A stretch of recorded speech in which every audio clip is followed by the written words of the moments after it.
আমাদের পিতা হচ্ছেন আদম আলাইহিস সালাম, যিনি বানর ছিলেন না, মানুষ ছিলেন। এক। আর 2 নাম্বার, আমরা এই দুনিয়াতে বিবর্তনবাদের মধ্য দিয়ে আসি নাই, সরাসরি জান্নাত থেকে আসছি। আল্লাহ পাক আদম আলাইহিস সালামকে জান্নাত থেকে দুনিয়াতে পাঠিয়েছে, জান্নাত থেকে সরাসরি দুনিয়াতে পাঠিয়েছে। বরং কোরআন এর উল্টা কথা বলেছে। কি কথা? কোরআন সূরা বাকারায় বলছে একটা জাতি ছিল, তার নাম বনু ইসরাইল। কি নাম? এই বনু ইসরাইলের মধ্যে একটা দলকে আল্লাহ পাক বলেছিলেন শনিবারের দিনে মাছ ধরবে না। কি বলেছেন? শনিবারে, এই যে সাগর আছে আপনাদের মনে করেন, এই শনিবারে মাছ ধরবে না। তো বনু ইসরাইল বেশি চালাক, অতি চালাক, যারা ওই যে প্যালেস্টাইন দখল করে বসে আছে, ওরা দাবি করে আর কি, আসলে এরা সত্যিকারের বনু ইসরাইল নয়, এরা ইউরোপিয়ান জিউস, এরা কিন্তু সত্যিকারের বনু ইসরাইল নয়। এখন এরা অতি চালাক, মাছ ধরে নাই, কিন্তু মাছ ধরার বাদ দিয়ে রাখছে। মাছ আসে, বাদ দিয়ে রাখি, পরে ধরব। এই পাপের কারণে, এই সীমা লঙ্ঘন করার কারণে সূরা বাকারা এবং সূরা আরাফে আল্লাহ পাক বলেছেন ওই মানুষগুলোকে আল্লাহ পাক বানর বানিয়ে দিয়েছে। তাহলে মানুষ থেকে বানর হয়েছে এই দলিল কোরআনে আছে, পড়ে দেখেন। মানুষ থেকে যে বানর হয়েছে এই দলিল কোরআনে আছে, সূরা বাকারায় আছে, সূরা আরাফের মধ্যেও আছে। শনিবারের সীমা লঙ্ঘন করার কারণে এই অপরাধ, এই পরিণতি আল্লাহ পাক কিছু মানুষকে দিয়েছে। তারা এখনো জীবিত আছে কিনা আমরা জানি না, ওদেরকে আল্লাহ পাক মেরে ফেলেছেন না বেঁচে আছে আমরা এগুলো জানি না, কারণ কোরআন এগুলো নিয়ে কথা বলে নাই। এতটুকু কোরআন বলেছে। তবে এখনও কিন্তু বহু বাইরের মানুষ আকৃতির প্রাণীকে আল্লাহ পাক ভেতর থেকে বানর বানিয়ে দিচ্ছেন না। এটা নিয়ে একটা কথা বলতে চাই, সেটা হলো কিয়ামতের আগে আগে আরও কিছু মানুষকে আল্লাহ পাক কিন্তু শূকর এবং বানরে পরিণত করবে। এই হাদিসটা কি জানেন? হাদিসটা শুনে রাখেন, এটা আখিরুজ জামান বা কিয়ামতের আলামত সংক্রান্ত হাদিসগুলোর মধ্যে পাবেন।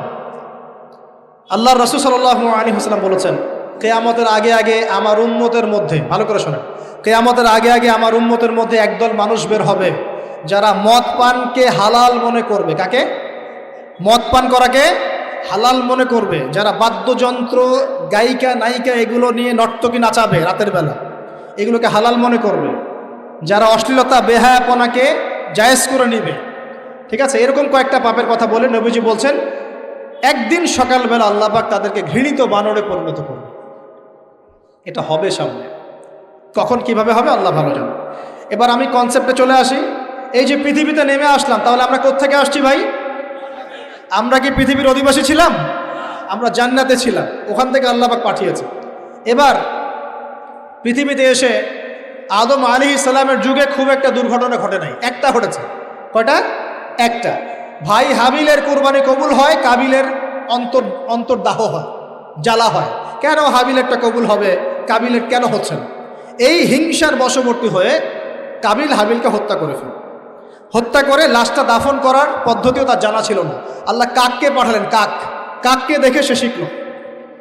প্রথম দুর্ঘটনা হচ্ছে হাবিল কাবিলের দুর্ঘটনা। বলে রাখি, আজকেও নিজের ভাইয়ের বেশে বহু কাবিল মুসলিম সমাজের মধ্যে ঘুরে বেড়ায়। নিজের ভাইয়ের লেবাসে, পোশাকে, সুরতেই বহু কাবিল এখনও কিন্তু মুসলিম সমাজে ঘুরে বেড়ায়। তো আমরা কাবিলদেরকে কাবিলের পরিণতি সম্পর্কে সচেতন করতে চাই। হাবিল বলেছিল তুমি যদি আমাকে মারতে আসো, আমি তোমাকে মারার জন্য হাত বাড়াবো না। হাবিল জান্নাতে যাবে আর কাবিল জাহান্নামে যাবে। কেন কাবিল জাহান্নামে যাবে? নবীজি বলেছেন পৃথিবীর প্রথম হত্যাকাণ্ড সংগঠিত করেছে কাবিল। এ কারণে পৃথিবীতে যত খুন হবে সমস্ত খুনের পাপের একটা অংশ কাবিলের আমল নামায় যোগ করা হবে। বলে নাউজুবিল্লাহ। একটা কথা মনে রাখবেন, সদকায়ে জারিয়া যেমন আছে, গুনাহে জারিয়াও আছে। একটা মদের দোকান দিয়েছেন, যত মানুষ মদ খাচ্ছে সমস্ত গুনার একটা অংশ আপনার কাঁধে আসছে। সিনেমা হল করেছেন, মানুষ সারাদিন নেকড়া ছবি দেখে, নগ্ন ছবি দেখে, যত মানুষ এখানে পাপ করবে সমস্ত পাপের একটা অংশ আপনার কাঁধে যাবে। আবার একটা মাদ্রাসা করেছেন, যত মানুষ এখানে দ্বীনি ইলম শিখবে এই নেকির একটা অংশ আপনি পাবেন ইনশাআল্লাহ। মরে গেলেও কবরে পাবেন ইনশাআল্লাহ। আল্লাহ পাক আমাদের সবাইকে সদকায়ে জারিয়া করার তৌফিক দেন, গুনাহে জারিয়া থেকে বাঁচিয়ে রাখুন। খুব খেয়াল রাখবেন, আল্লাহ পাক আমাদের হেফাজত করুন বলি আমি। এবার ওই যুগ শেষ, নূহ আলাইহিস সালামের যুগ। এই যুগে আল্লাহর একই সুন্নত। নূহ আলাইহিস সালাম 950 বছর দাওয়াত দিলেন, 40টা বা 80টা পরিবার ইসলাম কবুল করেছে, বাকিরা করেন। যারা করে নাই আল্লাহ পাক তাদেরকে ডুবিয়ে মারলেন, যারা করেছে আল্লাহ পাক উদ্ধার করলেন। সোজা কথা, আজকে সারা পৃথিবীতে যত মানুষ আমরা বেঁচে আছি না, আমরা কোনো না কোনোভাবে ওই 80 পরিবারের সদস্য। আমরা ভাই ভাই বা আমরা ওই ফ্যামিলি, 80 ফ্যামিলির অন্তর্ভুক্ত। কীরকম করে? নূহ আলাইহিস সালামের 4 সন্তান ছিল। কয় সন্তান? এক সন্তানের নাম হচ্ছে হাম। কি নাম? হাম। হাম ছিল একটু কালো বর্ণের। হামকে দিয়ে আফ্রিকার কন্টিনেন্টে যত মানুষ দেখছেন ব্ল্যাক স্কিনের, কালো স্কিন, এরা সবাই হামের বংশধর। মজা না বিষয়টা? মানুষের অস্তিত্ব পৃথিবীতে, ইতিহাস, এগুলো খুব ইন্টারেস্টিং টপিক। ইতিহাস পড়তে থাকলে আপনি ডুবে যাবেন। কত কি যে বিশ্বে হয়েছে আর কত কিছু হবে সামনে, সুবহানাল্লাহ। তখন আপনার অস্তিত্ব জানান দিবে যে আমি কত ক্ষুদ্র, মহাবিশ্ব কত বড়, আল্লাহ কত বড়, কত সময় চলে গেছে আর আমি এই সময় কি করছি। এক ভাইয়ের নাম শাম। এই শামকে কেন্দ্র করে এই আরবের যে মানুষগুলো আছে, আরব, অ্যারাবিয়ান, এরা শামের বংশধর। আরেক ভাইয়ের নাম ইয়াফাস। কি নাম? ইয়াফাস। ইয়াফাসের বংশধর হচ্ছে পশ্চিমারা, মানে রোমক যারা, তারা। আরেক ভাইয়ের নাম ছিল কেনান। কি নাম? কেনান। এ ইমান নিয়ে আসে নাই, ওই যে প্লাবনে ডুবে মরে গেছে। মরে যাওয়ার পরে আদম আলাইহিস সালাম বলেছিল, আল্লাহ আমার পরিবারের অন্তর্ভুক্তকে মাফ করে দাও। আল্লাহ বলেছেন, লাইসা মিন আহলিক, সে তোমার পরিবারের কেউ না। নবীর সন্তান হয়েও, নবীর সন্তান হওয়ার পরেও ইমান না আনার কারণে সে জাহান্নামে গেছে। আর আমরা আর কি এমন মানুষ, অমুক আলেমের সন্তান, অমুক বক্তার সন্তান, হ্যাঁ, অমুক পীরের নবাবজাদা, অমুক তমুক, এইসব বড়াই করে লাভ নেই। আমল, আকীদা, ইমান যদি ঠিক না থাকে, আমাদের বংশ পরিচয় আমাদেরকে বাঁচাতে পারবে, আমাদের দেশ, জাতীয়তাবাদ, বর্ণ বাঁচাতে পারবে। যার যার কবরে তাকে তাকে যেতে হবে। নিজের আমল নিয়ে ফিকির করেন, নিজের কবর নিয়ে ফিকির করেন, অন্যের দিকে চোখ দেওয়া বন্ধ করেন, আগে নিজের কবর ফিকির করেন। আল্লাহ পাক সবাইকে তৌফিক এনায়েত করুন। বলি, যারা বুদ্ধিমান তারা নিজেকে নিয়ে ব্যস্ত থাকে, যারা অহংকারী, উদ্ধত, এরা মানুষের পিছনে পড়ে থাকে। আল্লাহ পাক আমরা সবাইকে নিজের চেহারা আয়নায় দেখার তৌফিক দান করুন। হ্যাঁ প্রিয় ভাইরা, নূহ আলাইহিস সালামের যুগ চলে গেল। 950 বছর দাওয়াত দেওয়ার পরে এই পরিণতি হয়েছে। এরপরে আসছে ইব্রাহিম আলাইহিস সালামের সময়। আল্লাহ পাক তাকে উদ্ধার করেছেন, অগ্নি পরীক্ষা থেকে বাঁচিয়েছেন, নমরুদকে আল্লাহ পাক ধ্বংস করেছেন।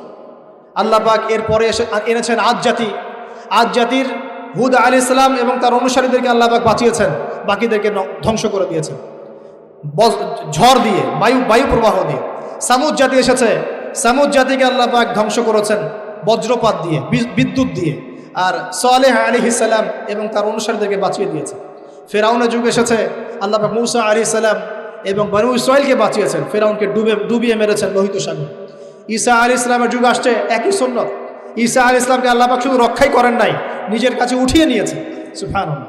তিনি আবারও আসবেন পৃথিবীতে ইনশাআল্লাহ। যতদিন না তিনি আসছেন এবং এই পৃথিবীতে 40 বছর রাজত্ব না করছেন, কিয়ামত হবে না ইনশাআল্লাহ। যতদিন পর্যন্ত ঈসা আলাইহিস সালাম আবার ব্যাক না করছেন এবং এই জেরুজালেম থেকে সারা বিশ্বে খিলাফা কায়েম না করছেন, 40 বছর শাসন না চালাচ্ছেন, কিয়ামতও হবে না ইনশাআল্লাহ। এটা সামনে অপেক্ষা করছে। এবং নবী সাল্লাল্লাহু আলাইহি ওয়াসাল্লামের যুগে আবু জাহেল, আবু লাহাব বা সাহেবাদেরকে আল্লাহ পাক ধ্বংস করেছেন, আল্লাহর নবী এবং সাহাবীদেরকে আল্লাহ পাক সম্মানিত করেছেন। আপনি কি পুরো হিস্ট্রির মধ্যে একটা সুন্নত দেখতে পাচ্ছেন, কমন সুন্নত? কি সুন্নত? প্রত্যেক যুগে যুগে যারাই আল্লাহর ওই যে বিধান মেনে চলেছে, সমকালীন নবী রাসূলদের আনুগত্য করেছে, আল্লাহ পাকের আনুগত্য করেছে, আল্লাহ পাক তাদেরকে উদ্ধার করেছেন দুনিয়াতেও পরকালে। প্রত্যেক যুগে যুগে যারাই আল্লাহকে মানে নাই, রাসূলকে মানে নাই, আল্লাহর আসমানি কিতাবকে মানে নাই, বিরুদ্ধাচরণ করেছে, কুফরি করেছে, শিরক করেছে, আল্লাহ পাক সবাইকে ধ্বংস করে দিয়েছেন, কারো কোনো পরোয়া করে। এই সিলসিলা আজও অব্যাহত আছে, আগামীতেও থাকবে ইনশাআল্লাহ। এখন আমরা যারা এখন বেঁচে আছি, আমরা নবী সাল্লাল্লাহু আলাইহি ওয়াসাল্লামের ইন্তেকালের প্রায় 1450 বছর পরের মানুষ। আল্লাহর নবী এসেছেন এমন সমাজে, যে সমাজে শিরকের পাপ চলছে, সুদের পাপ চলছে, দুর্নীতি চলছে, আপনার কন্যা সন্তানকে জীবিত হত্যা করা হচ্ছে, আপনার মাদক দ্রব্যের সয়লাভ চলছে, মেয়েদের অধিকার দেওয়া হচ্ছে না, হ্যাঁ, গোত্রীয় হানাহানি চলছে। ওই সমাজটাকে তিনি 23 বছরের মধ্যে পাল্টে ফেললেন। কত বছর? 23 বছর। কিভাবে পাল্টালেন? উত্তর, তিনি প্রথমে জ্ঞানের চর্চা করেছেন। কিসের চর্চা? জ্ঞানের। আল্লাহ পাক প্রথম ওহী নাযিল করেছেন, ইকরা বিসমি রাব্বিকাল্লাযী খালাক, পড়ুন আপনার রবের নামে যিনি আপনাকে সৃষ্টি করেছেন। নবী সাল্লাল্লাহু আলাইহি ওয়াসাল্লাম, সাহাবীগণ কোরআনের 6টা হক আদায় করেছেন। কয়টা হক? 6টা। তারা কোরআন পড়া শিখেছেন। আমরা সবাই কোরআন পড়া শিখবো তো ইনশাআল্লাহ? তারা কোরআনের অর্থ শিখেছেন। আমরা কোরআনের অর্থ শিখবো তো ইনশাআল্লাহ? তারা কোরআনের আদেশগুলো মেনেছেন। আমরা কোরআনের সব আদেশ মানবো তো ইনশাআল্লাহ? তারা কোরআনের সমস্ত নিষেধগুলো বর্জন করেছেন। আমরা নিষেধ বর্জন করবো তো ইনশাআল্লাহ? তারা কোরআনের দাওয়াত মানুষের কাছে পৌঁছে দিয়েছেন। আমরা কোরআনের দাওয়াত দিব তো ইনশাআল্লাহ। এবং 6 নাম্বার, তারা কোরআনের বিধানগুলোকে বাস্তবায়ন করেছে। আমরাও বাস্তবায়নের চেষ্টা করবো তো ইনশাআল্লাহ। এই 6টা হক আদায়ের ফলে 23 বছরের ব্যবধানে জাহেলি মক্কা একদম সোনালী মক্কায় পরিণত হয়েছে। 23 বছর পরের মক্কায় আপনি কোনো সুদ পাবেন, কোনো শিরক পাবেন, কোনো মূর্তি পূজা পাবেন, কোনো মেয়ের অপমাননা পাবেন, কোনো জেনা, কোনো ব্যভিচার, কোনো ধর্ষণ, কিচ্ছু পাবেন? 23 বছর পরের মক্কায় কোনো পাপ পাবেন না। কিভাবে সমাজ পরিবর্তন হলো? এই কোরআনের হক আদায়ের মধ্য দিয়ে হয়েছে, নবীর সুন্নাত প্রতিষ্ঠার মধ্য দিয়ে হয়েছে। এরপর কি থেমে গিয়েছিল? উত্তর না। এরপর আবু বকর সিদ্দিকের যুগ এসেছে, প্রায় 2 থেকে আড়াই বছর তিনি শাসন কার্য চালিয়েছেন। ওই যুগে কি মানুষ আবার খারাপ হয়ে গিয়েছিল? উত্তর না, বরং ইসলাম আরও বেগবান হয়েছে আলহামদুলিল্লাহ। এরপর এসেছে ওমর রাদিয়াল্লাহু আনহুর যুগ। কত বছর? প্রায় 10 বছর। কত বছর? 10 বছর। এই 10 বছরে কি মুসলিমরা আবার খারাপ হয়ে গিয়েছিল? ওমর রাদিয়াল্লাহু আনহুর কোর্টের মধ্যে কি প্রতিদিন কেস আসতো? সারা বছরে একটা কেসও আসতো না। মানুষ এত ভালো ছিল, সারা বছরে একটা কেসও আসতো না। বরং যারা রাষ্ট্রীয় পর্যায়ে দায়িত্বশীল ছিল তারা এসে বলতো যে আমাদের ভাতাগুলো বন্ধ করে দেন, বসে বসে বেতন নিব কেন, কোনো তো কেসই আসে না, বসে থাকবো কেন? এরকম সমাজ ছিল। একজন ব্যক্তি খুঁজে পাওয়া যেত না যে নামাজ পড়ে না, একজন মুসলিম পাওয়া যেত না যে জাকাত দেয় না সামর্থ্য থাকলে, এমন মুসলিম খুঁজে পাওয়া যেত না যে কোরআন পড়তে জানে না, হাদিসের চর্চা করে না, যে দাওয়াতি কাজ করে না, যে আল্লাহর পথে দাওয়াত এবং জিহাদে আত্মনিয়োগ করে না, এমন মুসলিমই খুঁজে পাওয়া যেত। এরপরে আসলো উসমান রাদিয়াল্লাহু আনহুর যুগ। ওই যুগে ফিতনা শেষের দিকে সৃষ্টি হওয়া শুরু হল। কোন বিষয়কে কেন্দ্র করে? কোরআন সংকলনকে কেন্দ্র করে ফিতনা সৃষ্টি হল। আতাতায়ীদের, বিদ্রোহীদের হাতে উসমান রাদিয়াল্লাহু আনহুকে নির্মমভাবে শাহাদাত বরণ করতে হয়েছে। তিনি প্রায় 12 বছর শাসন কার্য চালিয়েছেন। ইসলাম আরও এগিয়ে গেছে। এরপর এসেছে আলী রাদিয়াল্লাহু আনহুর যুগ। আলী রাদিয়াল্লাহু আনহুর খেলাফতে ওই উসমান রাদিয়াল্লাহু আনহুর ঘটনাকে কেন্দ্র করে, হত্যাকাণ্ডকে কেন্দ্র করে মুয়াবিয়া রাদিয়াল্লাহু আনহু এবং আলী রাদিয়াল্লাহু আনহুর মাঝখানে একটা ব্যাটল, একটা যুদ্ধ হয়ে গেছে। এর নাম হলো সিফফিনের যুদ্ধ। কিসের যুদ্ধ? সিফফিন।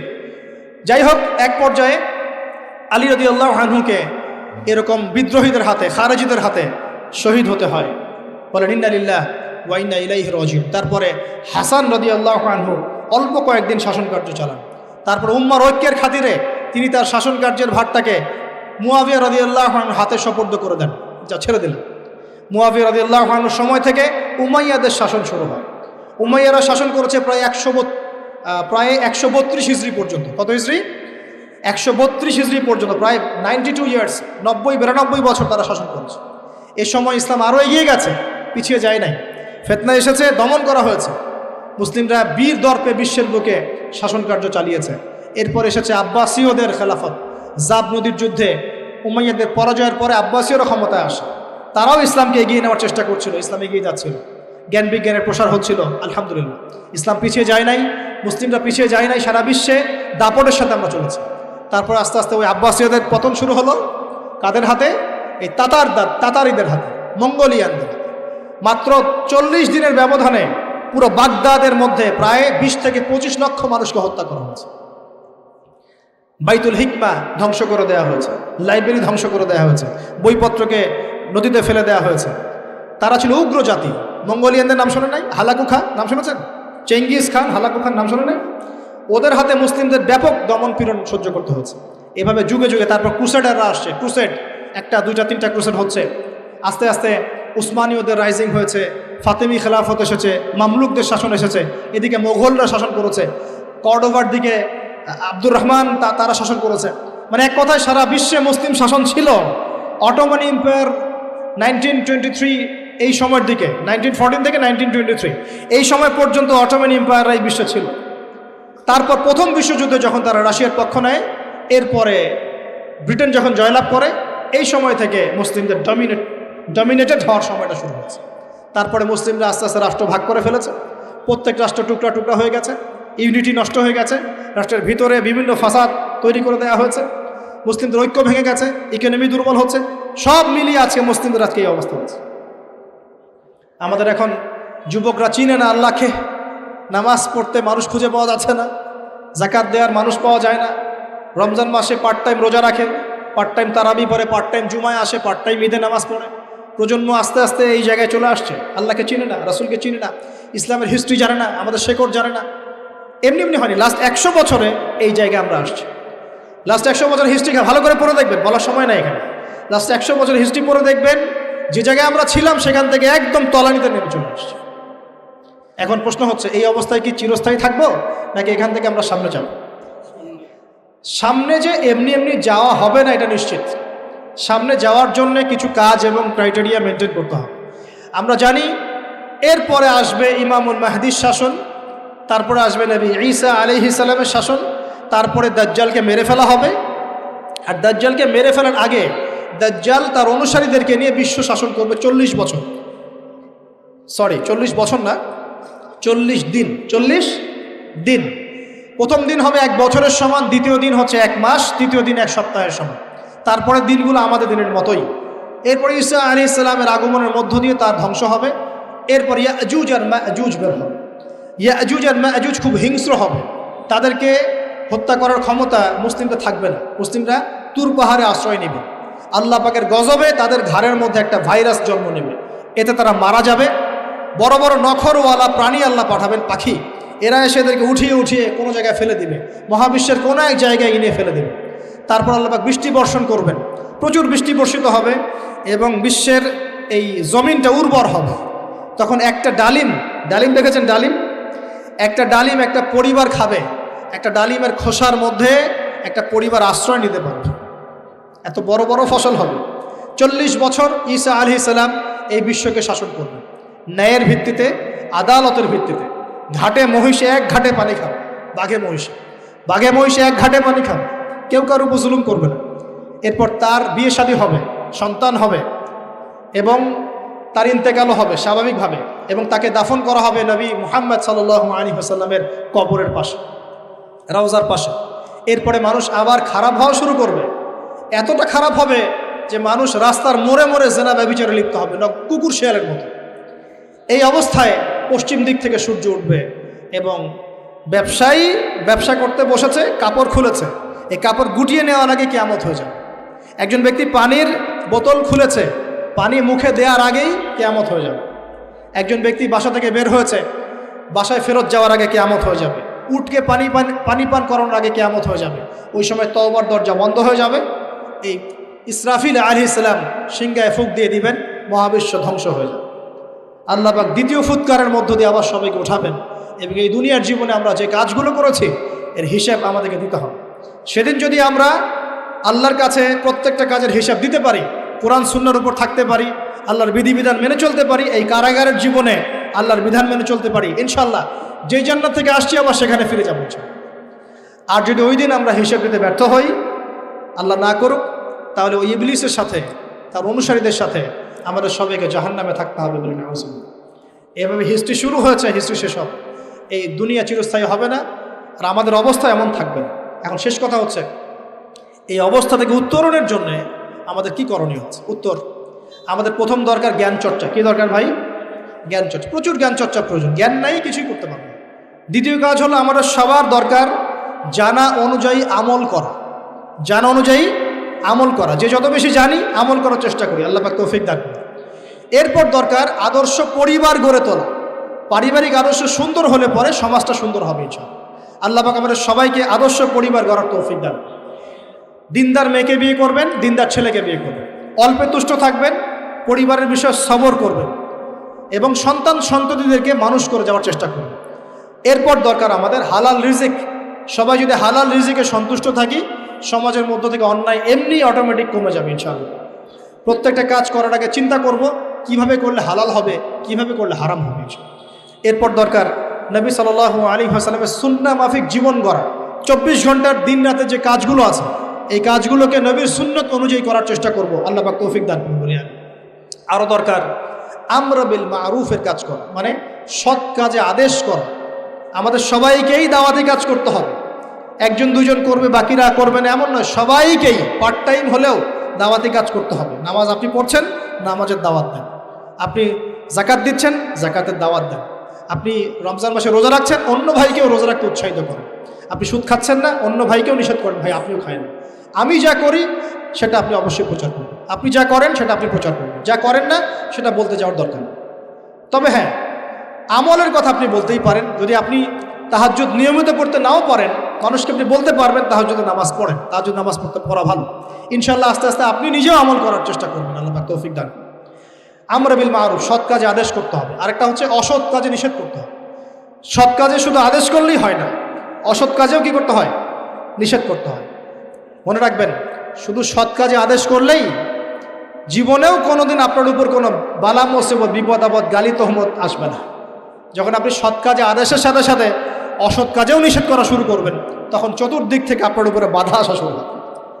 এটাই সুন্নত। তবে এটা নবীর সুন্নত। আল্লাহ পাক বলছেন, কুনতুম খায়রা উম্মাহ উখরিজাত লিন-নাস তা'মুরুনা বিল মা'রুফ ওয়া তানহাউনা আনিল মুনকার ওয়া তু'মিনুনা বিল্লাহ। আর আমাদের দায়িত্ব হচ্ছে পরবর্তী প্রজন্মকে মানুষ করে যাওয়া, নিজেদের জানমাল সময় শ্রম দিয়ে আল্লাহর জমিনে আল্লাহর দিনটাকে প্রচার করা, প্রসার করা, প্রতিষ্ঠার চেষ্টা করা, এবং চরমপন্থী না হওয়া, আবার গোলালু মার্কা শৈথিলতাবাদীও না হওয়া, মধ্যমপন্থী থাকা, নিজের দায়িত্ব পালন করা, অন্যকে দিনের দিকে ডাকা।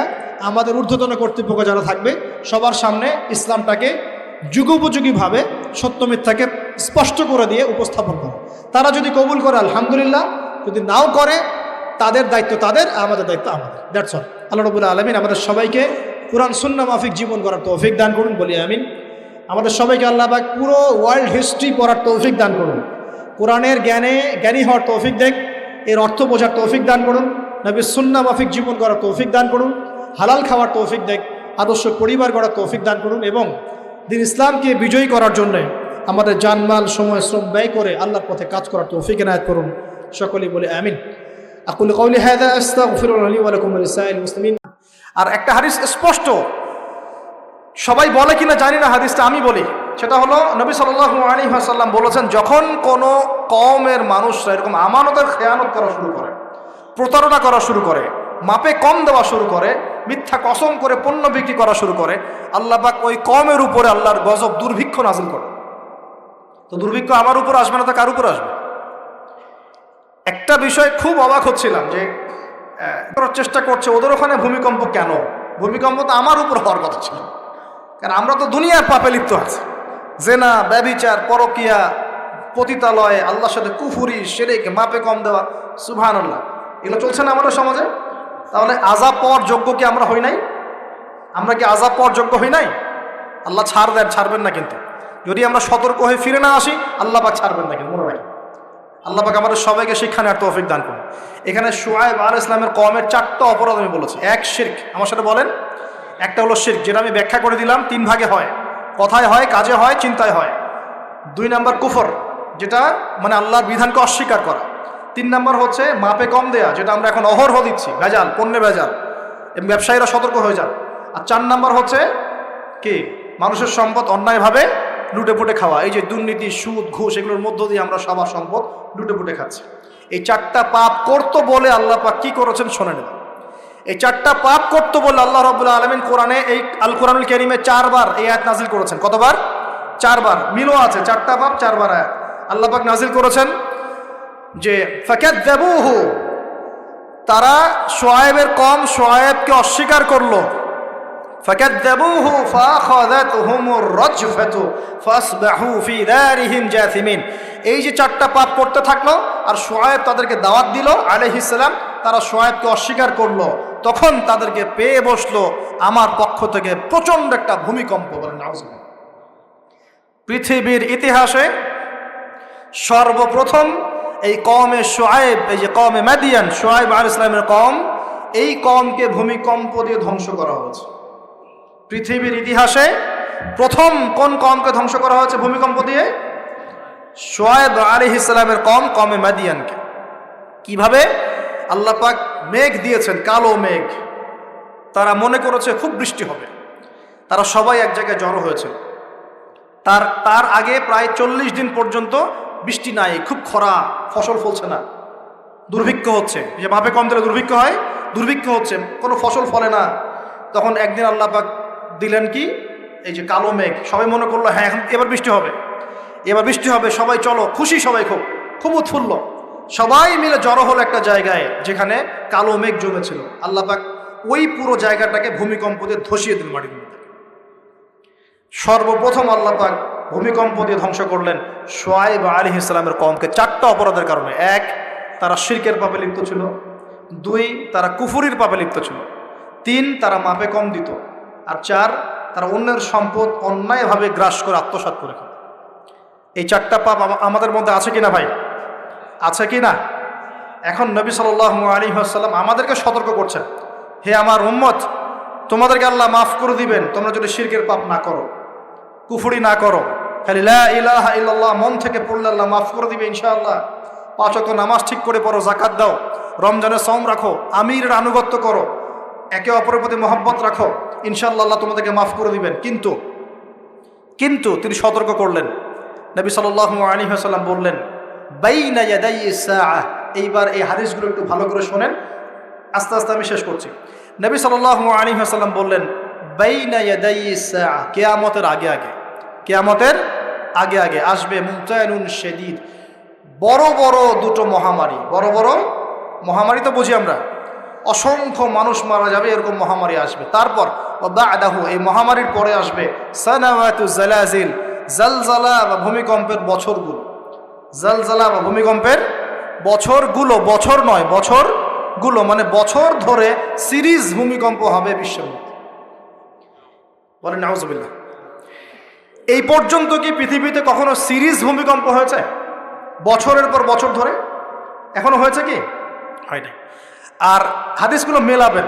নবীজি বলছেন বাইনা ইয়াদাই সাআহ, কিয়ামতের আগে আগে মুতায়নুন শাদীদ, মহামারী ছড়াবে, প্রচণ্ড বড় মহামারী। পৃথিবীতে যত মহামারী হয়েছে এগুলোর ইতিহাস ঘাটলে দেখা যাবে না কোন মহামারী কত বড় ছিল। সাম্প্রতিক মহামারী অনেক বড় ছিল। সাম্প্রতিক যে মহামারী চলে গেল এটা পৃথিবীর অন্যতম বড় একটা মহামারী। আমি বলতে পারবো না যে এটাই সেই মহামারী যার কথা নবীজি বলছেন হাদিসে, এমনটা আমি বলতে পারবো না, কেউই বলতে পারবে না। কিন্তু হতেও তো পারে, পারে না? হতে পারে। তবে নবীজি স্পষ্ট বলছেন বাদাহু, মহামারীর পরে আসবে সানাওয়াতু জালাজিল, জালজালার বছরগুলো, সিরিজ ভূমিকম্প হবে বছর জুড়ে। বলি নাউজুবিল্লাহ। কেন হবে? নবীজি বলছেন লা তাকুমুস সাআহ, কিয়ামত হবে না হাত্তা ইউকবাদাল ইলম, যতক্ষণ পর্যন্ত না জ্ঞান উঠে যায়। এখন জ্ঞান উঠে যাচ্ছে না, কোরআন সুন্নাহর জ্ঞানকে মানুষ পরোয়াই করে না। মানুষ এখন বস্তুবাদী জ্ঞানকে বেশি প্রাধান্য দেয়, কোরআন সুন্নাহর জ্ঞানকে খুব কম মানুষই প্রাধান্য দিচ্ছে। বেশিরভাগ মানুষ বস্তুবাদী শিক্ষাকে প্রাধান্য দেয়। ইউকবাদুল ইলম, জ্ঞানকে কবজ করে নেওয়া হবে। নবীজি বলছেন এরপর কি হবে? ওয়া তাকসুরা জালাজিল, বেশি বেশি ভূমিকম্প হবে। ওয়া ইয়াতাকারাবু জামান, সময় সংক্ষিপ্ত হয়ে আসবে।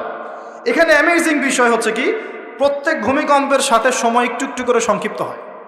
এটা রিসার্চ সায়েন্সের। কিভাবে? পৃথিবীর ভিতরে একটা জায়গা আছে যেটা উত্তপ্ত, লাভা, এখানে লাভা আছে। আর পৃথিবীর ভিতরটা কিন্তু গরম। উপরেরটা আমরা যদিও দেখি এরকম শিলা, পাহাড় ইত্যাদি, পৃথিবীর ভিতরে কিন্তু আছে লাভা, যেটা সবাই মোটামুটি জানেন। এর ভিতরে একটা জায়গা আছে, ইনার কোর বলে জায়গাটা, একদম ভিতরে। এখনকার সাম্প্রতিক গবেষণা বলছে যে ভূমিকম্পগুলোর প্রভাবে, পৃথিবীতে যত ভূমিকম্প হয়েছে এর প্রভাবে ইনার কোর আগে যেদিকে ঘুরতো এখন উল্টা দিকে ঘোরা শুরু করেছে। নাউজুবিল্লাহ। মনে রাখবেন কিয়ামতের অন্যতম আলামত কিন্তু সূর্য পশ্চিম দিক থেকে উঠবে আর সময় সংক্ষিপ্ত হয়ে আসবে। নবীজি বলেছেন যে একটা বছর চলে যাবে একটা মাসের মতো, একটা মাস চলে যাবে একটা সপ্তাহের মতো, একটা সপ্তাহ যাবে একটা দিনের মতো, একটা দিন যাবে কেমন, নবী এটাও বলেছেন। নবীজি বলছেন একটা দিন যাবে একটা ঘন্টার মতো। মানে ঘন্টা মানে কি, যে ম্যাচের কাঠি জ্বালাতে যতক্ষণ সময় লাগে এতটুকু সময়ের মধ্যে মিনিট চলে যাবে। কিভাবে হবে এটা আল্লাহ ভালো জানেন। আবার দাজ্জালের হাদিসেও আছে, দাজ্জাল যখন বিশ্বে শাসন করা শুরু করবে তখন 40 দিন সে বিশ্বকে শাসন করবে। কতদিন? 40 দিন। যার প্রথম দিনটা হবে 1 বছরের সমান লম্বা। প্রথম দিন কত বছর? 1 বছর সমান লম্বা। কে জানে পৃথিবীর গতি থেমে যাবে কিনা, থেমে যেতেও পারে। আপনাদেরকে নিউজ দেয়, চায়না নাম তো শুনেছেন, চায়না একটা বাঁধ নির্মাণ করেছে, কৃত্রিম বাঁধ। ওর দেশে একটা কৃত্রিম বাঁধ নির্মাণ করেছে।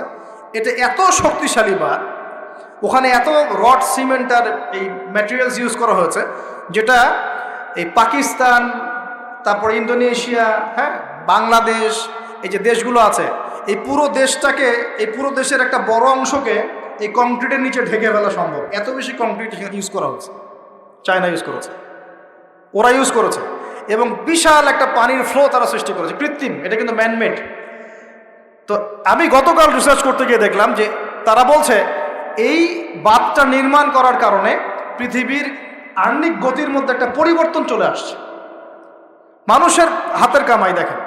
আর এখানে কিন্তু দাজ্জালের হাদিস এটাও বলা হচ্ছে যে পৃথিবীর প্রথম দিনটা, দাজ্জালের প্রথম দিনটা হবে 1 বছরের সমান লম্বা। কে জানে, হয়তোবা এমন কিছু হবে মহাবিশ্বে যে পৃথিবীর আহ্নিক গতিটার মধ্যে কোনো পরিবর্তন হবে, ঘূর্ণনে কোনো পরিবর্তন দেখা দিবে, হয়তোবা, আল্লাহ ভালো জানে।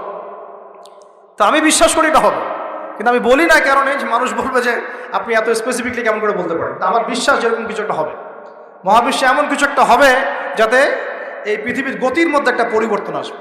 না হলে দাজ্জালের একদিন কেমন করে 1 বছরের সমান হতে পারে?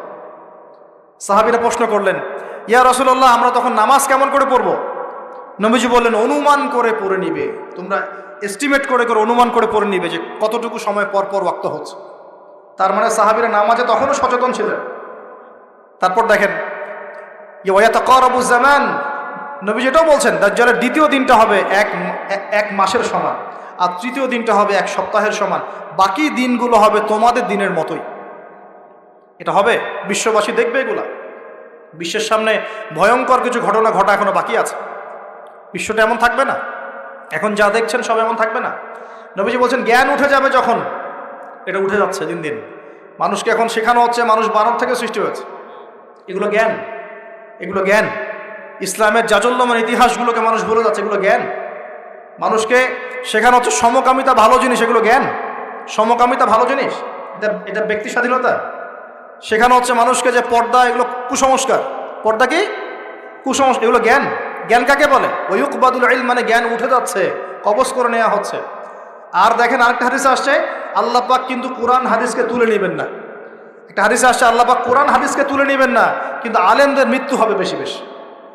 আলেমদের জান কবজ করার মধ্য দিয়ে আল্লাহ পাক জ্ঞান উঠিয়ে নেবেন। একটু দেখেন না কয়জন আলেম আছে মাঠে, দেখেন তো কয়জন আলেম। আলেম তো অনেকেই আছে আলহামদুলিল্লাহ, কিন্তু বরেণ্য ওলামা যাদের কথা হাজার লক্ষ কোটি মানুষ শোনে, এমন আলেম কয়জন আছে দেখেন। আস্তে আস্তে প্রবীণ আলেমরা সব চলে যাচ্ছে। আর যে প্রজন্ম আমরা তৈরি করছি, এই প্রজন্মের কতজন ইলম অর্জন করে ওই চ্যালেঞ্জ বুকে নিয়ে জাতিকে সংস্কারের জন্য নেমেছে দেখেন একটু। আমাদেরকে দুনিয়া পেয়ে বসেছে। আমাদের চিন্তা হচ্ছে মসজিদ ইমামতি নিয়ে একটা তারাবি পড়াবো, ইমামতি করবো, একটা মাদ্রাসার মোহতামিম হব, এতটুকুই আমার চিন্তা স্বপ্ন। কেন? স্বপ্ন থাকতে হবে যে আমি আমার জ্ঞান দিয়ে উম্মাকে পরিবর্তন করবো ইনশাআল্লাহ, এবং আল্লাহর জমিনে আল্লাহর দিন প্রতিষ্ঠা করে ছাড়বো ইনশাআল্লাহ। এরকম চ্যালেঞ্জ নেওয়ার মানসিকতা আছে কয়জনের, খেয়াল করে দেখেন। আর হিউজ এই যুব সমাজ যারা জেনারেল লাইনে পড়ছে, তাদের মধ্যে কয়জন আলেম হচ্ছে একটু চিন্তা করেন। আর যারা 2-1 উঠে আসার সুযোগ পাচ্ছে, তাদেরকে আবার মানুষ বুক ভরে রিসিভ করছে না, তারা হেল্প পাচ্ছে না, সহযোগিতা পাচ্ছে না, বরং হিংসার শিকার হচ্ছে, বিদ্বেষের শিকার হচ্ছে, আগ্রহ হারিয়ে ফেলছে। তা আমি এখানে এসে কী করবো, আমাকে তো বুকে টেনে নেয় আর কেউ নেয়, এমন মনে হচ্ছে মানুষের কাছে। তো জ্ঞান উঠে যাবে, কিন্তু শুধু কোরআন সুন্নাহ আল্লাহ পাক তুলে নেবেন না, এমনটা আল্লাহ পাক বলেন নাই। আল্লাহ বলেছেন, তার নবীর মাধ্যমে জানিয়েছেন যে আলেমদের মৃত্যু হবে, সংখ্যা কমে যাবে। সংখ্যা বেড়েছে না কমেছে? সত্যি কথা হচ্ছে আলেমদের সংখ্যা, বরেণ্য আলেমদের সংখ্যা কমছে দিন দিন। এখনও আমরা শুধু তালেবে ইলম আছি। আর আমি দোয়া করি আমি তালেবে ইলম অবস্থায় থাকতে চাই, কারণ জ্ঞানের কোনো শেষ নাই। দোলনা থেকে কবর, জ্ঞান অর্জন করতেই থাকতে হবে। নবী মুসা আলাইহিস সালাম পর্যন্ত জ্ঞান অর্জন করতে গিয়েছেন খিজিরের কাছে আলাইহিস সালাম, জান নাই? নবী মুসা আলাইহিস সালাম বলছেন আমি সবচেয়ে জ্ঞানী মানুষ, আল্লাহ পাক বলছেন না, তুমি সবচেয়ে জ্ঞানী মানুষ না, ওই যে আমার বান্দা খিজির, ও জ্ঞানী মানুষ। তখন তিনি বলছেন আমি তার সাথে দেখা করতে চাই, জ্ঞান শিখতে চাই। হাল আত্তাবিউকা আলা আন তুআল্লিমানি মিম্মা উল্লিমতা রুশদা, তিনি গিয়ে বলছেন আমাকে কি আপনার সাথে রাখবেন, আল্লাহ পাক আপনাকে যা শিখিয়েছেন তার থেকে কিছু শেখাবেন? কে বলছে? নবী মুসা আলাইহিস সালাম। তো নবী মুসা আলাইহিস সালাম তালেবে ইলম হতে পারেন, আর আমরা কি ইয়া হয়ে গেছি নাকি? তো এই আন্তর্জাতিক খ্যাতি সম্পন্ন হাবি যাবে, এগুলো বয়কট করেন, দরকার নেই, এগুলো কোনো দরকার নাই। এমনি আমরা তালেবে ইলমই থাকতে চাই। আর আমরা শুধু দায়ী মাত্র, আপনাদেরকে হয়তো দাওয়াত দিতে পারবো, কিন্তু ফিকহের কঠিন মাসালাগুলো, গভীরতা, এগুলো আমরা বলতে পারবো না, এগুলো মুফতি সাহেবরা বলতে পারবে। তো বরেণ্য ওলামায়ে কেরামদের সংখ্যা কিন্তু কমছে। আমরা দোয়া করি আল্লাহ পাক সমস্ত মাজলুম ওলামায়ে কেরামকে মুক্তিদানের ব্যবস্থা করুন, এবং আল্লাহ পাক বাংলার জমিনে আলেমদেরকে দিয়ে ভরিয়ে দিন ইনশাআল্লাহ। আর জাহেলদেরকে আল্লাহ পাক আলেমের জায়গায় আনা থেকে আমাদেরকে হেফাজত করুন। আর আমাদের সবাইকে এই ট্রল পাগল হলে চলবে, ইস্যু পাগল হলে চলবে, সমালোচনা সংস্কৃতি লালন করা যাবে। আপনি মানুষ তৈরি করেন, মানুষ তৈরি করা অনেক কঠিন, নামিয়ে দেওয়া সহজ। আমরা এই জায়গায় আসতে অনেক কষ্ট করতে হয়েছে, কিন্তু নামানো কিন্তু খুব সহজ। একটা ইস্যু দিয়ে নামাতে পারে না, একটা ইস্যু সৃষ্টি করে নামাতে পারেন। এই জায়গায় আসতে কিন্তু অনেক কষ্ট করতে হয়, অতএব আল্লাহর দিনের সাথে গাদ্দারি করলে আল্লাহ পাক ছাড়বেন না, কিন্তু এটা মাথায় রাখবেন। আল্লাহ পাক আমাদের সবাইকে বোঝার তৌফিক দান করুন। নবীজি বলছেন কখন এই ভূমিকম্পগুলো আসবে, সিরিজ ভূমিকম্পগুলো কখন আসবে? যখন জ্ঞান উঠে যাবে এবং জালজালা বাড়বে, ইয়াতাকারাবু জামান, জামানা কাছাকাছি চলে আসবে। আরও বলছেন নবীজি যে তোমাদের মাল সম্পদ বৃদ্ধি পাবে, ফায়াফিদু, এবং মাল সম্পদ উপচে পড়বে তোমাদের। দিন দিন দেখছেন না যে যার স্যান্ডেল কেনার টাকা ছিল না সে এখন উঁচু উঁচু বিল্ডিং তৈরি করতেছে, দেখেন না? এটাই তো নবী সাল্লাল্লাহু আলাইহি ওয়াসাল্লাম হাদিস জিবরিলে কি বলেছেন? ওয়ান তারাল হুফাতাল উরাতাল আলাতা রিয়া আশ-শাইয়া তাতাওয়ালুনা ফিল বুনিয়ান। নবীজি বলছেন কিয়ামতের অন্যতম নিদর্শন হচ্ছে সমাজের নগ্ন পদের খালি গায়ের রাখাল শ্রেণীর মানুষ উঁচু উঁচু বিল্ডিং নির্মাণের প্রতিযোগিতা করবে। এমনটা হচ্ছে না? সম্পদ বাড়ছে মানুষের, এটাও একটা কিয়ামতের সাইন। নবীজি আরও বলছেন ওয়াজাহরাতিল খায়নাত ওয়াল মুগান্নিয়াত, এবং বেশি বেশি বাদ্যযন্ত্র এবং নায়িকা নর্তকী এগুলোর সংখ্যা বাড়তে থাকবে। বাড়ছে না এগুলো বাড়ছে। এই সময়ে নবী সাল্লাল্লাহু আলাইহি ওয়াসাল্লাম বলছেন যে এই জালজালাগুলো আসতে থাকবে। এটা একটা হাদিস। একটাতে আসছে যে নবী সাল্লাল্লাহু আলাইহি ওয়াসাল্লাম বলছেন লা ইয়াশরাবান্না নাস মিন হাযিহিল উম্মাহ আল খামর, আমার উম্মতের মধ্যে কিছু মানুষ মাদকদ্রব্য পান করবে, সবাই না, কিছু মানুষ মাদকদ্রব্য পান করবে। ওয়া ইউসাম্মুনাহা বিগাইরি ইসমিহা, এবং সেই মাদকের নাম তারা পরিবর্তন করে খাবে। খাচ্ছে না মানুষ এখন? মদকে মদ বলছে না। এই যে তোমরা টাইগার খাও কেন, স্পিড খাও কেন, এগুলোর মধ্যে অ্যালকোহল নাই? দিব্যি বাচ্চাদেরকে এগুলো খাওয়াচ্ছে অনেকে, দেখা যায়। আপনারা কি পাগল হয়ে গেছেন নাকি? এগুলোর মধ্যে এমন ক্ষতিকর উপাদান আছে যেগুলো দিয়ে মানুষের কিডনি ড্যামেজ হয়ে যায়। দিব্যি রোজার মাসে রমজান রোজা খুলেই একেবারে সিগারেট হাতে নিয়ে একদম এগুলো খাওয়া শুরু করে। এগুলোর মধ্যে মাদকদ্রব্য আছে। যে পানীয়র মধ্যে যার্রা পরিমাণ মাদকদ্রব্য থাকবে সেটাও মাদক, মনে রাখবেন। স্মোক করো, স্মোকটাকে অনেকে মাদক মনে করে না, তাই না? স্মোকিংটাকে অনেকে মাদক মনে করে না, মনে করে মাকরু মনে হয়। মাকরু মানে কি? মাকরু মানে কি ভালো? মাকরু মানে কি? মাকরু মানে কি? কোরআনে সূরা বানু ইসরাঈল খুলে দেখেন, বড় বড় কিছু পাপের কথা মেনশন করে আল্লাহ পাক বলছেন এই পাপগুলো ছেড়ে দাও, এই পাপগুলো আল্লাহর কাছে মাকরুহ, এই পাপগুলো আল্লাহর কাছে অপছন্দের পাপ। এটা কি মাকরু মানে কি জায়েজ করে নেওয়া? সিগারেট খাওয়া বন্ধ করেন, ওয়াদা করেন আমার সাথে যে আজকে থেকে কোনোদিন সিগারেটে হাত দিবেন ইনশাআল্লাহ। কোনো প্রকার এইসব টাইগার মাইগার স্পিড খাবেন, এসব ভালো জিনিস না। ভালো কিছু খান না, ভালো কিছু খান। আর অনেকে দেখা যায় যে জর্দা খাওয়া শুরু করেছে। কেন?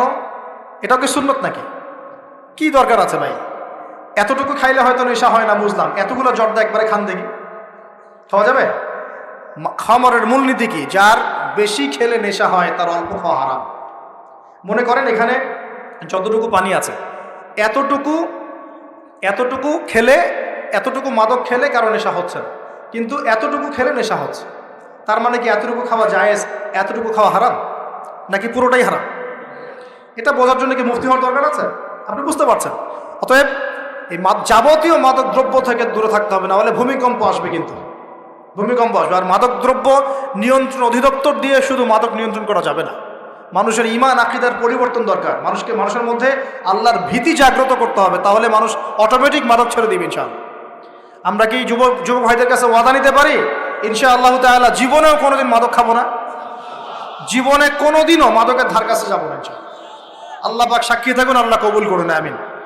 প্রিয় ভাইয়েরা, এটা নবীজি বলছেন লা ইয়াশরাবান্নান নাস মিন হাযিহিল উম্মতি খামরুন, আমার উম্মতের কিছু মানুষ খামর মাদক পান করবে। ওয়া ইউসাম্মুনাহা বিগাইরি ইসমিহা, এর নাম রাখবে ভিন্ন, অন্য নামে ডাকবে, মাদক বলে ডাকবে না। ইউযাফু আলা রুউসিহিমুল মাআজিফ, মাআজিফ মানে হচ্ছে বাদ্যযন্ত্র। মাআজিফ মানে কি?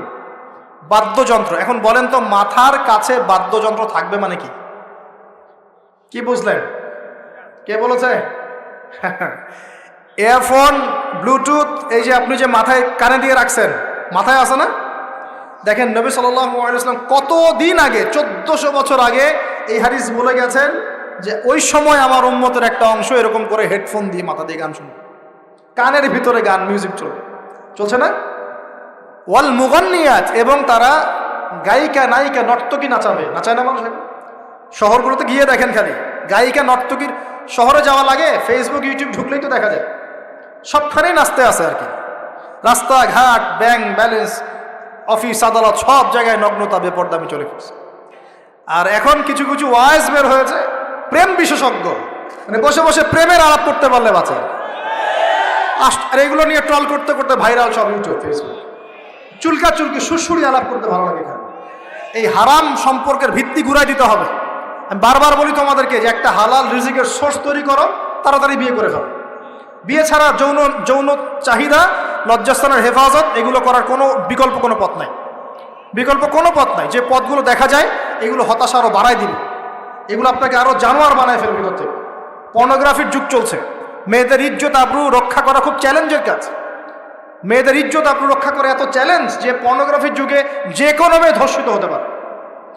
একটা কথা এখন না বললেই পারতেছি না, আমি কিছু রিপোর্ট দেখেছি, কিছু মাদ্রাসায়, কিছু হিপসখানাতে পর্যন্ত আস্তাগফিরুল্লাহ, যে ছাত্র যারা আছে, এই ছাত্রদের সাথে এরকম বালাৎকার সমকামিতার কাজ করা হচ্ছে। আমরা বাচ্চাদেরকে পাঠাবো কোথায় তাহলে? এটা আমাদের সাথে হবে কেন? বাচ্চাদেরকে কোথায় পাঠাবো তাহলে? ইউনিভার্সিটিতে গিয়ে তো ধর্ষিত হচ্ছে না? দেখলেন না কয়েকদিন আগে হল নিয়ে কি ঝামেলাগুলো হলো? দেখা গেল না যে বড় বড় নেতাদের মনোরঞ্জন করতে হয়? দেখেন নাই? ইডেনের কথা বলছি, দেখেন নাই? তারপরে বিশ্ববিদ্যালয়ে তো নগ্নতা চলছেই, ফ্রি মিক্সিং চলছেই, জেনা তো ফ্রি, এবং পতিতালয়ে সব 1500-2000 টাকা দিয়ে রাত পার করা যায়। এগুলো ফেসবুক ইউটিউব ঢুকলেই দেখা যায়। তার মধ্যে আবার চলছে এখন সমকামিতাকে এখন প্রমোট করা হচ্ছে। আবার এখন দেখা যাচ্ছে আস্তাগফিরুল্লাহ, কিছু ধর্মীয় প্রতিষ্ঠানেও সমকামিতা ছড়িয়ে পড়ছে। একটা বাচ্চা সেদিন আত্মহত্যা করেছে ঢাকায়। ওর পোস্টমর্টেম রিপোর্টে দেখা গিয়েছে যে, বলতে পারতেছি না আমি আসলে, ওর পোস্টমর্টেম রিপোর্টে দেখা গিয়েছে যে ছেলেটার যে পিছনের যে রাস্তা আছে না, এখানে যৌন নির্যাতনের চিহ্ন পাওয়া গেছে। কিভাবে বলতাম কথাটা বলেন, আপনাদেরকে বোঝানোর জন্য বললাম। একটা ছেলে হাফেজ হতে গিয়েছে মাদ্রাসায়, তার সাথে যদি টিচার এরকম কাজ করে, এই টিচারকে জাতির সামনে এনে ফাঁসি দেওয়া দরকার। তখন সবার একটা আক্কেল হবে, শিক্ষা হবে। পাপ তো পাপই, আলেম করলেও পাপ, জালেম করলেও পাপ, নাকি ওটা মাফ হয়ে যাবে নাকি? এই ঘটনাগুলো ঘটছে কেন ঘটবে এই ঘটনাগুলো? আল্লাহ পাক আমাদের সবাইকে বোঝার তৌফিক দান করুন। আর এই ঘটনাগুলো ঘটার অন্যতম কারণ হচ্ছে পর্নোগ্রাফি। মানুষ ভিতর থেকে এগুলো যখন মোবাইলে দেখা শুরু করে, দেখতে ভিতরটা পশুর মতো হয়ে যায়। তখন শুধু মানুষ না, বাচ্চাকে পেলেও ধর্ষণ করবে, গরু ছাগল পেলেও ধর্ষণ করবে। আমি কিয়ামতের আলামতের হাদিসগুলো টুকটাক কিছু গবেষণা করেছি। শেষ জামানার এমন হাদিস আসছে যে মানুষ একসময় গরু ছাগলের সাথে জেনা করা শুরু করে। এই সময়টা কিন্তু আসতেছে সামনে থেকে। এক সময় ছিল মানুষ কি করতো জানেন? পরকিয়া করতো, বউ আছে বাসায়, অন্যের সাথে সম্পর্ক করতো। তারপর দেখা গেল যে প্রেম করে, চুপি প্রেম করে। আগে ওই সময় চুপ করে চিঠি দিত যে কেউ জেনে না যায়। আস্তে আস্তে সবাই এটা উন্মুক্ত হয়ে গেল। এখন প্রেম করাটা ফ্যাশন হয়ে গেল। আমার 10টা গার্লফ্রেন্ড, আমার 5টা, আমার 2টা, তুই কজনের সাথে করছিস, আমি 5 জনের সাথে, তুই কজনের সাথে, আমি 2 জনের সাথে, ফ্যাশন হয়ে গেছে, এখন ওপেন। তারপরে আস্তে আস্তে কি হলো দেখেন, ধর্ষণ বাড়তে থাকে। এই যুগটা এখন চলে যাচ্ছে, ধর্ষণ তো অ্যাভেলেবেল এখন হচ্ছেই। তারপরে এখন একটা যুগ আসলো, ছোট বাচ্চা মেয়েদেরকে এখন ধর্ষণ করা হচ্ছে, ছোট বাচ্চা মেয়েকে। এই যুগও এক সময় চলে যাবে। তারপরে আসবে এমন যুগ, দেখবেন খালি ছেলের সাথে মেয়ের সাথে। এটাও কিন্তু চলে আসছে, ছেলের সাথে জেনা করতেছে না, মেয়ের সাথেও জেনা করতেছে এখন। এরপর কি হবে? নবী হাদিসে বলেছেন, এরপর মানুষ ওই গরু ছাগল গবাদি পশুর সাথে জেনা করা শুরু। এই খবরও পাবেন, দেখে নিয়েন। আমি বললাম এই খবরও পাবেন যে মানুষ গবাদি পশুর সাথে জেনা করেছে। তোমরা একটু ঘাটাঘাটি করে দেখো আমার কথাটা মেলে কিনা, ইন্টারনেট ঘাটাঘাটি করে দেখো যে এই কথাটা মেলে কিনা। মানুষ গবাদি পশু প্রাণীর সাথেও জেনা করবে। নবী যেগুলো কথা বলে গেছেন, ওদেরকে নিয়ে অনেক কিছু বলার আছে আমার। ইনশাল্লাহ আমি কালকে লেকচার দিব মেয়েদেরকে নিয়ে ইনশাল্লাহ। একটা মহিলা সমাবেশ আছে ওখানে। তো যেটা বলছিলাম প্রিয় ভাইয়ের, এই পাপগুলোর কারণে কিন্তু আল্লাহর শাস্তি নেমে আসে। খমর 1 নাম্বার ছিল শিরক, তারপর কুফর, মাপে কম দেয়া, অন্যের সম্পদ আত্মসাৎ করা, মাদকদ্রব্য সেবন করা, এই যে গান বাজনা, বাদ্যযন্ত্র, নর্তকী, নাচানো, এগুলোর কারণে কোন শাস্তি আসে ভাই বলেন? আল্লাহর পক্ষ থেকে জালজালা মানে ভূমিকম্প। জালজালা মানে কি? ভূমিকম্প। আর আসবে সিরিজ, মানে বছর জুড়ে চলবে এগুলো। আরেকটা হাদিস বলে শেষ করছি। ও আচ্ছা, এর পরিণতিটা বলে নেই। নবীজি বলছেন, ওয়াজআলুল্লাহু মিনহুমুল কিরাদাতা ওয়াল খানাজির, যারা এই কাজগুলো করবে, মানে মাদক খাবে, নাম চেঞ্জ করবে, যারা বাদ্যযন্ত্র নিয়ে রাত কাটাবে, যারা নর্তকী নাচাবে, আল্লাহ রাব্বুল আলামিন এদেরকে একদিন সকালবেলা বানর আর শুয়োর বানিয়ে দিবেন। আর ওয়ায়াকসিফুল্লাহু বিহিমুল আরদ, আল্লাহ পাক জমিন সহ ওদেরকে ধসিয়ে দিবেন। এই যে ভূমিধস, যখন দেখা যাবে যে গনিমতের মাল বা রাষ্ট্রীয় সম্পদ যেগুলো আছে, বুঝতে পারছেন, গনিমতের মাল, রাষ্ট্রীয় সম্পদ, এগুলোকে মানুষ ব্যক্তিগত সম্পদ মনে করে খাওয়া শুরু করে। হয়েছে কি হয় নাই? কথা বলেন। এই সিচুয়েশন আসছে কি আসে নাই? একটা হাতি আসতে থাকে উপর থেকে, হাতি আস্তে আস্তে আস্তে আস্তে মাছি হয়ে যায়, হয় না? এটা হয় কি না? এটা শাস্তি সম্পর্কে আল্লাহ পাক অন্য জায়গায় বলেছেন এবং নবী হাদিসও বলেছেন যে যে যা আত্মসাৎ করবে, যে যা আত্মসাৎ করবে সেটা কিয়ামতের দিন তার ঘাড়ে চাপিয়ে দেওয়া হবে। কিয়ামতের মাঠে উঠে দেখবেন বহু মানুষ কাঁধের মধ্যে রিলিফের টিন নিয়ে বসে আছে, বহু মানুষ কাঁধের মধ্যে রিলিফের গম নিয়ে বসে আছে, বহু মানুষ কাঁধের মধ্যে দেখবেন যে বন্যার্তদের ত্রাণের যে কম্বল, এই যে ত্রাণের বিষয়গুলো কাঁধে নিয়ে বসে আছে, রাস্তার কন্ট্রাক্টরির টাকা পয়সা কাঁধে নিয়ে বসে আছে, বহু মানুষ এই কাজ করবে। তখন এরকম গনিমতের মালকে ব্যক্তিগত সম্পদ রূপে ব্যবহার করা হবে। ওয়াল আমানাতু, এবং আমানতকে, ওয়াল আমানাতু মাগরামান, আমানতটাকে মাগনামান মানে গনিমত মনে করা হবে, আমানতটাকে গনিমত মনে করা হবে। ওয়াল আমানাতু মাগনামান, আমানতকে গনিমত মানে আমানত রাখা হয়েছে, ও খেয়ানত করে ফেলবে, রুটি পুড়ে খেয়ে ফেলবে। এটা হচ্ছে কি না? সবচেয়ে সেরা আমানত আমাদেরকে আল্লাহ দিয়েছেন ইসলাম, আমরা সেই ইসলামের সাথে খেয়ানত করছি কিনা বুঝতে পারছেন না? একজন আলেমকে আল্লাহ পাক আমানত দিয়েছেন দ্বীনের জ্ঞান, সে জ্ঞানের সাথে খেয়ানত করছে কিনা? একজন ক্ষমতাসীনকে আল্লাহ পাক দিয়েছেন ক্ষমতা, সে ক্ষমতা দিয়ে খেয়ানত করছে কিনা? একজন পরিবারের কর্তাকে আল্লাহ পাক পরিবার দিয়েছেন, সে পরিবারের মধ্যে খেয়ানত করছে কিনা? সবাই সবার জায়গাতেই খেয়ানত করছে। আল্লাহ পাক আমাদেরকে বোঝার তৌফিক দান করুন। 3 নম্বর নবীজি বলছেন ওয়াজ যাকাতু মাগরামান, যখন যাকাতটাকে মানুষ বোঝা মনে করা শুরু করে, যাকাত দিতে চায় না মানুষ, যাকাত নাম শুনলেই দৌড় দেয় পিছন থেকে, যাকাত দিতে চায় না, নামাজ পড়ে যাকাত দিতে চায় না। আল্লাহ পাক আমাদের সবাইকে যাকাত দেওয়ার তৌফিক দান করুন। ওয়া তুউল্লিমা লিগাইরিদ দ্বীন, এটা চমৎকার। নবীজি বলছেন যে যখন ধর্ম বিবর্জিত শিক্ষা চালু হবে, বুঝতে পারেন না? ধর্ম আলাদা, শিক্ষা আলাদা চালু হয়েছে কি হয় নাই? সারা বিশ্বে হয়েছে কি হয় নাই? ধর্ম আলাদা, শিক্ষা আলাদা।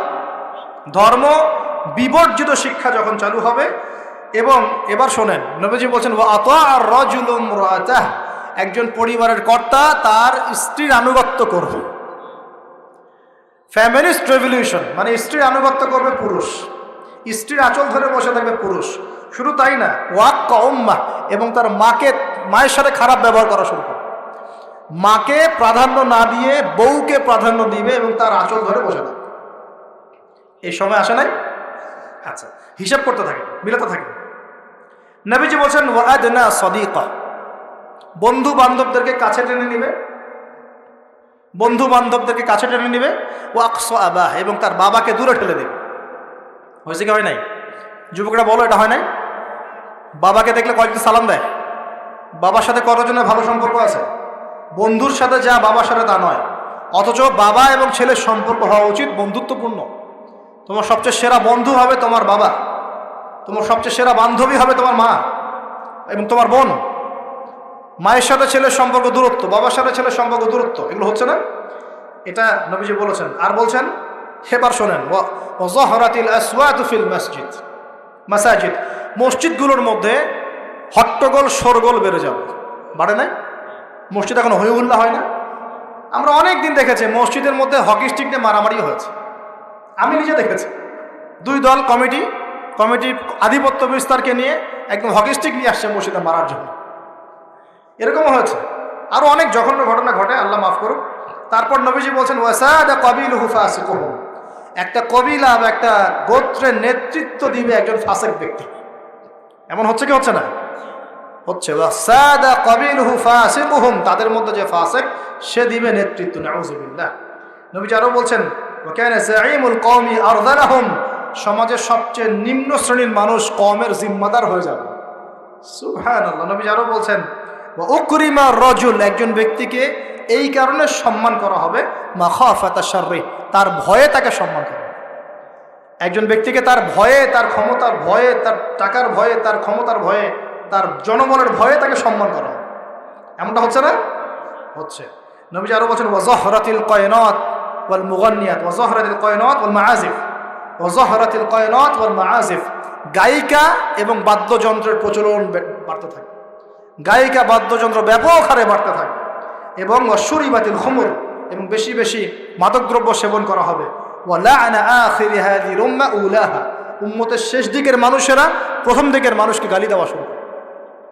এই পাপগুলো যখন সমাজে দেখা যাবে, এই পাপগুলো যখন সমাজে দেখা যাবে, তখন তোমরা ফালইয়ারতাকিবু, এবার ধেয়ে আসবে, ইনদা যালিকা, তোমাদের দিকে ধেয়ে আসবে চারটা আযাব। কয়টা আযাব? চারটা। এক নাম্বার, নবীজি বলছেন রিহান হামরাআন, উত্তপ্ত গরম বাতাস তোমাদের দিকে ধেয়ে আসবে। এখনো কি এসেছে? আসবে। আমি রিসার্চ করেছি, এই নাসা এই গবেষণা শুরু করেছে, সূর্য থেকে এরকম ক্ষতিকর কিছু উত্তপ্ত বিকিরণ আসতেছে পৃথিবীর দিকে, এবং সামনে আসবে পৃথিবীর দিকে, দেখে নিন। নাসাও বলছে এটা আসবে, কারণ ওইখানে হিলিয়াম গ্যাসের বিস্ফোরণ হচ্ছে সূর্যের মধ্যে, ওখান থেকে এমন উত্তপ্ত কিছু আসবে যেটা পৃথিবীকে ধেয়ে নিয়ে আসবে। আল্লাহ মাফ করুন। ওয়ারিহান হামরা, নবীজি বলেছেন গরম উত্তপ্ত বাতাস তোমাদেরকে চাপিয়ে দেওয়া হবে। ওয়া জালজালাতান, এবং এই যে ভূমিকম্প, ভূমিকম্প আল্লাহ চাপিয়ে দিবেন এই পাপগুলোর কারণে। আর কি হবে? ওয়া খাসফান, এবং ভূমি ধসে যাবে নিচে, ভূমি কি হবে? ধসে যাবে। আর বলছেন ওয়া মাসখান, এবং মানুষের চেহারা সুরত আকৃতি পরিবর্তন হয়ে যাবে। এটাকে বললাম যে বানর সুর হয়ে যাবে। আরও কিন্তু আকৃতি পরিবর্তনের আরও ব্যাখ্যা আছে। ছেলে এখন মেয়ে হয়ে যাচ্ছে, মেয়ে ছেলে হয়ে যাচ্ছে, দেখছেন না খবরগুলো বাড়ছে না? এটাও মাসখান, মানে আকৃতি পরিবর্তন হয়ে যাচ্ছে। আরেকটা হচ্ছে ওয়াকাযফান, এবং আসমান থেকে আল্লাহ পাথরের বৃষ্টি বর্ষণ করবেন। এই পাঁচটা শাস্তি তোমাদের কাছে ধেয়ে আসবে। কিভাবে? একটা তসবিহ দানা ছিঁড়ে দিলে যেভাবে টপ টপ করে সব পড়ে যায় পুঁথিগুলো, এত দ্রুত এই ফিতনাগুলো আসতে থাকবে। তাহলে ভাই কোন কোন পাপ শিখলাম? আজকের এই ছোট্ট আলোচনা আমরা শিখলাম যে শুআয়ব আলাইহিস সালামের কওমকে সর্বপ্রথম ধ্বংস করা হয়েছে ভূমিকম্প দিয়ে। যে ভূমিকম্প আমরা এখন আমাদের সামনে দেখছি, এবং আশঙ্কা করা হচ্ছে বাংলাদেশের দিকেও বড় কোনো ভূমিকম্প, এটা আশঙ্কা করা হচ্ছে। এবং ভূমিকম্প প্রবণ এলাকাগুলোর মধ্যে সিলেটও আছে। সিলেট, চট্টগ্রাম, এই বার্মার এই রুট আছে, এদিকে রংপুর, ঢাকা তো এগুলো তো আছেই। এবং সবচেয়ে বেশি ক্ষতির মধ্যে পড়তে পারে ঢাকা শহর। আল্লাহ না করুক, আল্লাহ না করুক তো দোয়া করছি, কিন্তু পাপ তো ঠিকই করছে। আল্লাহ না করুক যদি এরকম 5 থেকে 6 মাত্রারও কোনো ভূমিকম্প হয়েছে, যার উৎপত্তি স্থল বাংলাদেশের কাছাকাছি, তাহলে দেখবেন আল্লাহ না করুক লক্ষ লক্ষ মানুষ মারা যাবে। নাউজুবিল্লাহ। আল্লাহ আমাদেরকে হেফাজত করুক, আল্লাহ আমাদেরকে বাঁচাক। প্রিয় ভাইয়েরা, তবে আমরা শিখলাম শুআয়ব আলাইহিস সালামের কওম কোন কোন পাপ করেছিল যার কারণে এই আযাব আসছে। 1 নাম্বার, শিরকের পাপ করছে। কি পাপ বলেন? আমরা আল্লাহর কাছে তওবা করছি, আল্লাহ আমরা যত রকম শিরকের পাপে ছিলাম, আল্লাহ তোমার কাছে তওবা করলাম, এবং আজীবন শিরক মুক্ত আমল নিয়ে চলবো ইনশাআল্লাহ।